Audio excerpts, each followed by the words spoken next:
அனைவருக்கும் வணக்கம். சற்று முன் வெளியான முக்கிய அறிவிப்படி மத்திய அரசு ஊழியர்களுக்கான அகவலைப்படியில் புதிய மாற்றங்கள் குறித்து தற்போது முக்கியமான மகிழ்ச்சியான அறிவு ஒன்று வெளியாகியுள்ளது.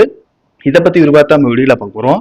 வீடியோவை கடைசி வரைக்கும் ஸ்கிப் பண்ணாம பாருங்க. வீடியோக்குள்ள போறதுக்கு முன்னாடி இந்த வீடியோ லைக் பட்டன் பிரஸ் பண்ணிக்கோங்க.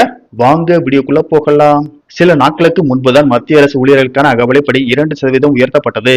இந்த உயர்வு அகவலைப்படியை 60% உயர்த்தியுள்ளது. இதற்கு பிறகு மத்திய அரசு ஊழியர்களின் அகவலைப்படி தற்போது புதிய மாற்றம் செய்து 3% உயர்த்த உள்ளதாக தகவல்கள் வெளியாகியுள்ளன. மத்திய அரசு ஊழியர்களின் அகவலைப்படி ஆண்டுக்கு 2 முறை உயர்த்தப்படுகிறது. மத்திய அரசு ஊழியர்களுக்கான தற்போதைய அகவலைப்படி உயர்வு ஜனவரி முதல் ஜூன் வரையிலான அரையாண்டுக்கு பொருந்தும். அடுத்த அகவலைப்படி உயர்வு ஜூலை முதல் டிசம்பர் வரையிலான அரையாண்டுக்கு இருக்கும். ஜனவரி முதல் ஜூன் அரையாண்டு அகவலைப்படி உயர்வு பொதுவாக ஹோலி பண்டிகை ஒட்டி அறிவிக்கப்படும். ஜூலை முதல் டிசம்பர் அரையாண்டு அகவலைப்படி உயர்வு நவராத்திரி அல்லது தசரா பண்டிகை ஒட்டி அறிவிக்கப்படும்.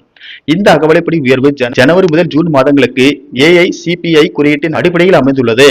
இப்போது அடுத்த அகவலைப்படி உயர்வு குறித்து பொருளாதார நிபுணர்கள் அகவலைப்படி 3% உயர்த்தப்பட்டு தற்போதைய 60% இருந்து 63% அதிகரிக்கும் என்று கூறுகின்றனர். இதனால் 5 மில்லியனுக்கும் அதிகமான மத்திய அரசு ஊழியர்களும் ஓய்வூதியதாரர்களும் பயனடைவார்கள் என்று எதிர்பார்க்கப்படுகிறது. மத்திய அரசு ஊழியரின் சம்பளம் அவர்களின் பணிநிலை மற்றும் அடிப்படை சம்பளத்தை பொறுத்தது. நிலை ஒன்றின் கீழ் பணிபுரியும் ஊழியர்களின் அடிப்படை சம்பளம் ரூபாய் 18,000 ஆகும். இந்த தொகையுடன் 63% அகவலைப்படி உயர்வை சேர்க்கும் போது ரூபாய் 11,340 கிடைக்கிறது. இதன் மொத்த தொகை ரூபாய் 29,340 ஆகும். சுமார் ஒரு வாரத்திற்கு முன்பு மத்திய அரசு ஊழியர்களுக்கான அகவலைப்படி உயர்வை மத்திய அமைச்சரவை அறிவித்தது.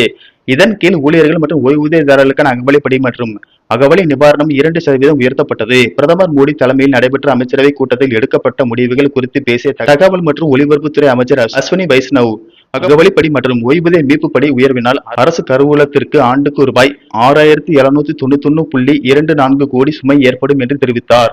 அரசு ஊழியர்களுக்கான இந்த கூடுதல் அகவலைப்படியும் ஓய்வூதியதாரர்களுக்கான ஓய்வூதிய மீட்புப்படியும் 2026 ஜனவரி 1 முதல் வழங்கப்படும் என்று அறிவிக்கப்பட்டுள்ளது.